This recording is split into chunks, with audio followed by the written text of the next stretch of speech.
የጤና ዘርፍ የመንግስት ሰራተኞችና ቤተሰቦቻቸው የማህበራዊ ጤና መድን አገልግሎት እንዲያገኙ የሚያስፈልገው ሙሉ ወጪ በመንግስት እንደሚሸፈን ተገለጸ።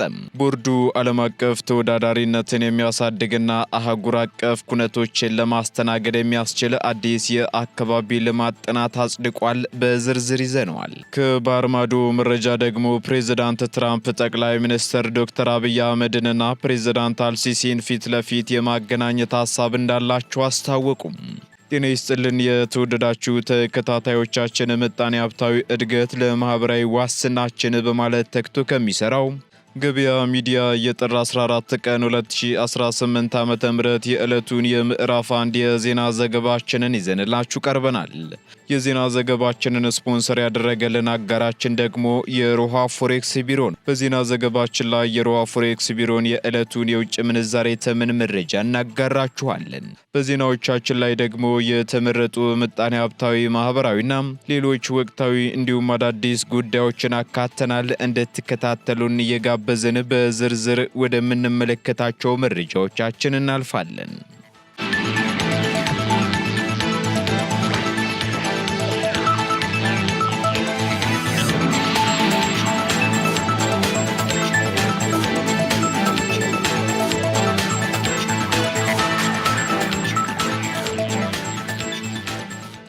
የጤናው ዘርፍ የመንግስት ሰራተኞችና ቤተሰቦቻቸው የማህበራዊ ጤና መድን አገልግሎት ተጠቃሚ መሆን ጀመሩ።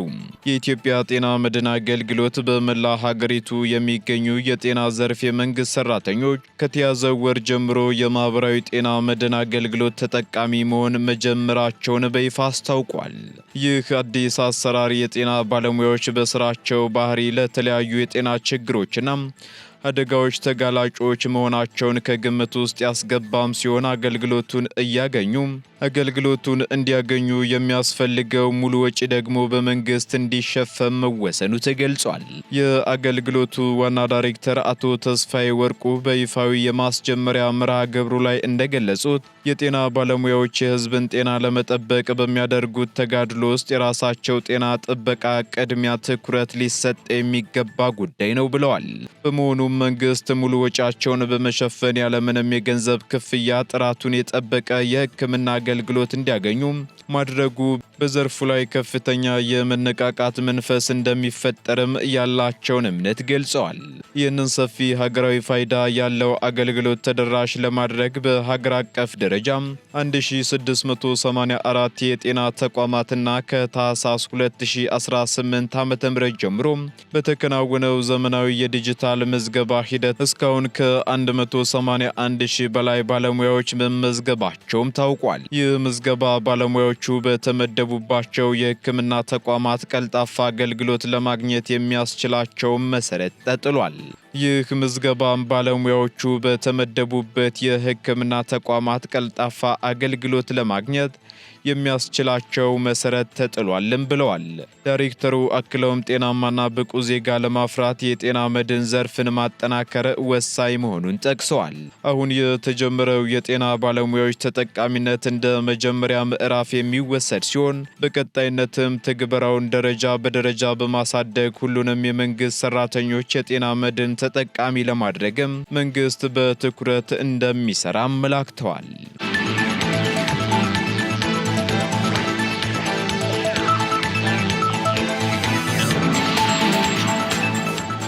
ቦርዱ ዓለም አቀፍ ተወዳዳሪነትን የሚያሳድግና አህጉር አቀፍ ኩነቶችን ለማስተናገድ የሚያስችል አዲስ የአካባቢ ልማት ጥናት አጸደቀም። የአዲስ አበባ ከተማ አስተዳደር ፕላን ቦርድ የከተማዋን ዓለም አቀፍ ተወዳዳሪነትን የሚያሳድግና ግዙፍ ዓለም አቀፍ እንዲሁም አህጉር አቀፍ ኩነቶችን ለማስተናገድ የሚያስችል አዲስ የአካባቢ ልማት ጥናት ተወያይቶ አጽድቋል። የጸደቀው ጥናትም 3 ዋና ዋና የትኩረት አቅጣጫዎች ያሉት ሲሆን ከዚህ ውስጥ አንዱ ኢትዮጵያ በቅርቡ የምታስተናግደው የዓለም የአየር ንብረት ለውጥ ጉባኤ ከ80 ሺህ በላይ እንግዶች ወደ መዲናዋ እንደሚያመጣ ከንቲባ አዳነች አቤቤ በማህበራዊ ትስስር ገጻቸው አስፍረዋል።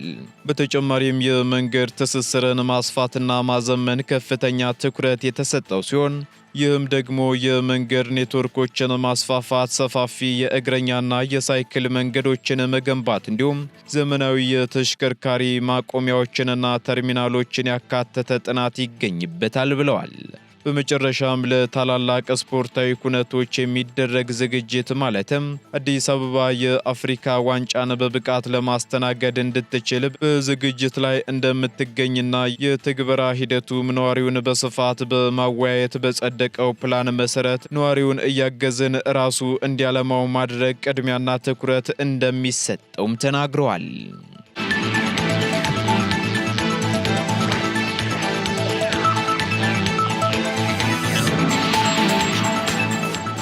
በኢትዮጵያ በማዕድን ብክለት የተጎዱ ሕፃናት ፍትህ ያስፈልጋቸዋል ተባለም። በኦሮሚያ ክልል በሚገኘው የለጋ ደንቢ ወርቅ ማዕድን አቅራቢያ የሚኖሩ ነዋሪዎች ለዓመታት ለከፋ የጤና እክል መጋለጣቸውን ሲያማርሩ ቆይተዋል። ከነዚህም መካከል ደግሞ ሕፃናት አካል ጉዳተኛ ሆነው መወለድ፣ የጽንስ መጨንገፍና የሞተ ጽንስ መወለድ ይገኝበታል ተብሏል። በተለያዩ ጥናቶች እንደተረጋገጠውም ከሆነ ደግሞ በሀገሪቱ ትልቁ በሆነው በዚህ የወርቅ ማዕድን ውስጥ እንደ ካድሚየም፣ ሜርኩሪ፣ እርሳስና አርሰኒክ ያሉ ከፍተኛ መርዛማ ኬሚካሎች ተገኝተዋል። በዚህም በሚቀጥለው ሳምንት የተባበሩት መንግስታት የህፃናት መብቶች ኮሚቴ በኢትዮጵያ ያለውን የህፃናት መብቶች ሁኔታ ለመገምገም የሚሰበሰብ ሲሆን በለጋ ደንቢ ማዕድን አቅራቢያ የሚኖሩ ህፃናትን የጤና መብትም ይመለከታል ተብሏል። የኢትዮጵያ መንግስትም ከብክለቱ ጋር ተያይዞ በቀረቡ ተቃውሞዎች ምክንያት እንደ አውሮፓውያን አቆጣጠር ከ2018 እስከ 2021 ድረስ የለጋ ደንቢ ማዕድንን አግዶት የነበረ ሲሆን ስራው የሚቀጥለው የማዕድኑ ኃላፊዎች አካባቢ ጥበቃ ስጋቶችን ሲፈቱ ብቻ እንደሆነ ቃል ገብቶ እንደነበርም ይታወሳል። ሆኖም ሁመን ራይትስ ባደረገው ምርመራ መሰረት ደግሞ የኢትዮጵያ መንግስት ችግሩን ለማድበስበስ መሞከሩን አረጋግጫለሁ ያለም ሲሆን በዚህም በመንግስት የተካሄደ የጤና ጥቃት ማዕድኑ በድጋሜ ስራ መጀመሩን ለህዝብ ይፋ አለማድረጉንና በመንግስትና በማዕድኑ ኦፕሬተር መካከል የተፈረመው የመግባቢያ ስምምነት በምስጢር እንዲያዝ ማድረጉንም ገልጿል።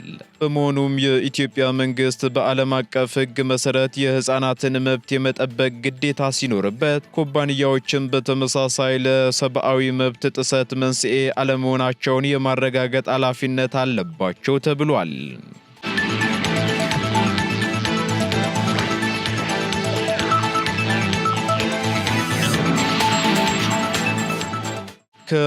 ከ445 ኪሎ ግራም በላይ አደገኛ እጽዋት ከነ አዘዋዋሪዎች በቁጥጥር ስር መዋላቸው ተገለጸ።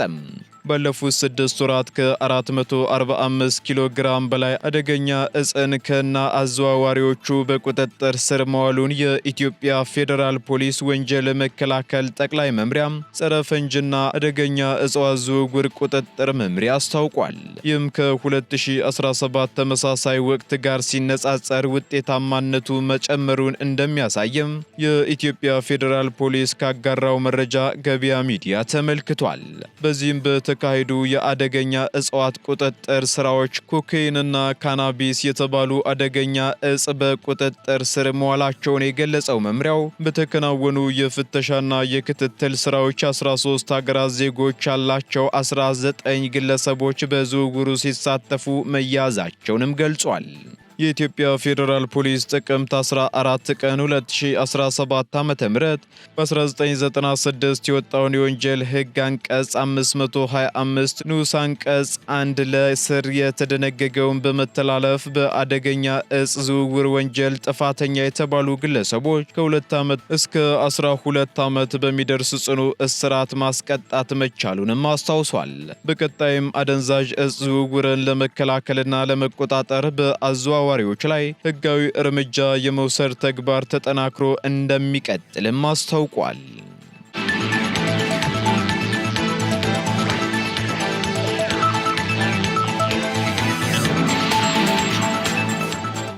ቀጥለናል። ውድ ተከታታዮቻችን፣ አሁን ደግሞ ከውጪ ወደ ያዝንላችሁ መረጃዎቻችን እንሸጋገራለን።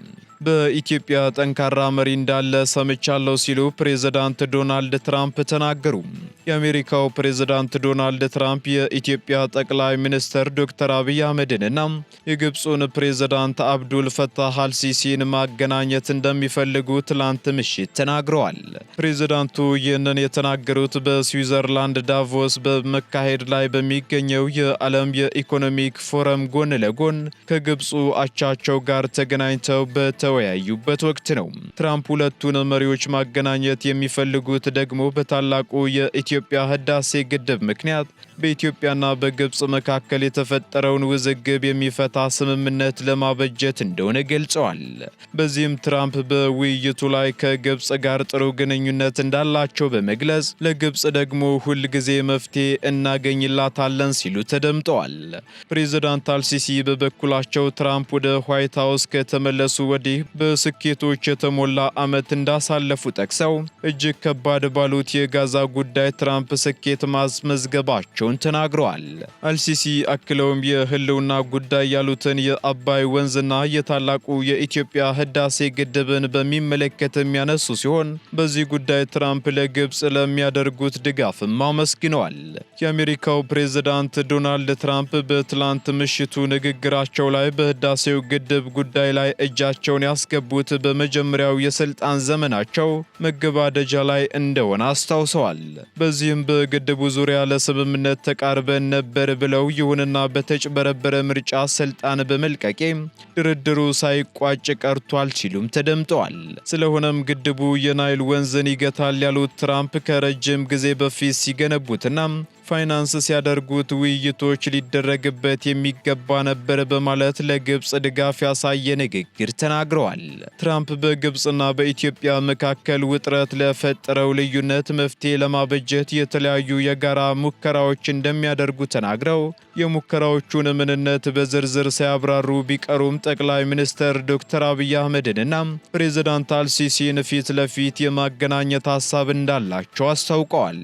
በውይይቱ ወቅትም በኢትዮጵያ ጠንካራ መሪ እንዳለ ሰምቻለሁ ያሉት ፕሬዝዳንት ትራምፕ ይሁንና አንተን እንደማውቀው እሱን አላውቀውም ብለው ስምምነት ማድረግ እንችል እንደሆነ ለማየትም ሁለታችሁን ለማገናኘት ሞክራለሁ ሲሉ ለግብፁ ፕሬዝዳንት ተናግረዋል።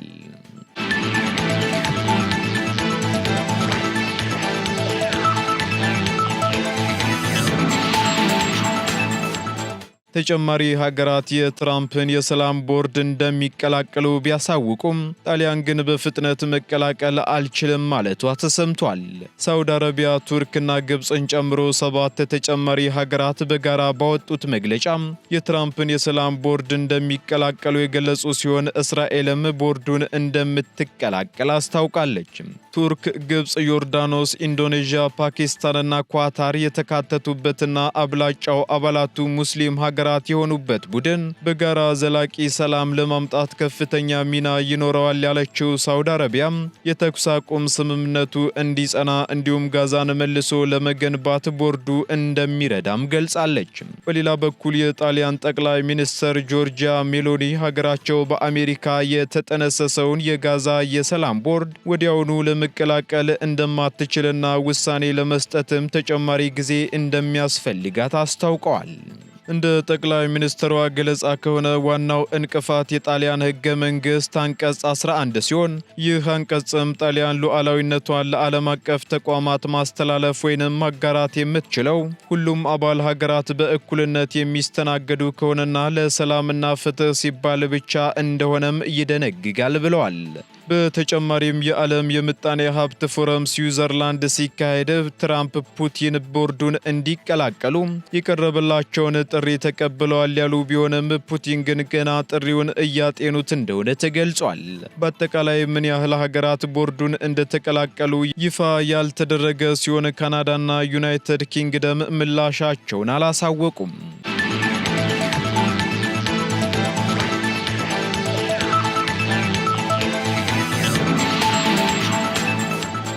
ቀጥለናል ውድ ተከታታዮቻችን።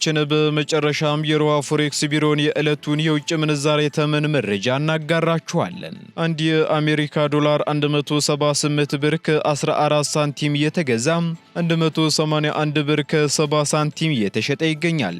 ፓውንድ ስተርሊንግ ደግሞ 230 ብር ከ37 ሳንቲም መግዣው ሲሆን መሸጫው ደግሞ 234 ብር ከ97 ሳንቲም ሆኗል።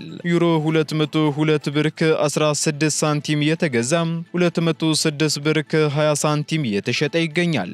ስዊስ ፍራንክ እንዲሁ 217 ብር ከ99 ሳንቲም የተገዛ 222 ብር ከ34 ሳንቲም የተሸጠ ይገኛል። የተባበሩት አረብ ኤምሬት ድራም 47 ብር ከ82 ሳንቲም የተገዛ 48 ብር ከ77 ሳንቲም የተሸጠ ይገኛል። የሳውዲ ሪያል እንዲሁ 47 ብር ከ13 ሳንቲም የተገዛ 48 ብር ከ7 ሳንቲም የተሸጠ ይገኛል። እንዲሁም የቻይናው ዩዋን ደግሞ 24 ብር ከ57 ሳንቲም መግዣው ሲሆን መሸጫው ደግሞ 25 ብር ከ6 ሳንቲም መሆኑን የሮሃ ፎሬክስ ቢሮ የዕለቱ የውጭ ምንዛሬ ተመን መረጃ ያመለክታል።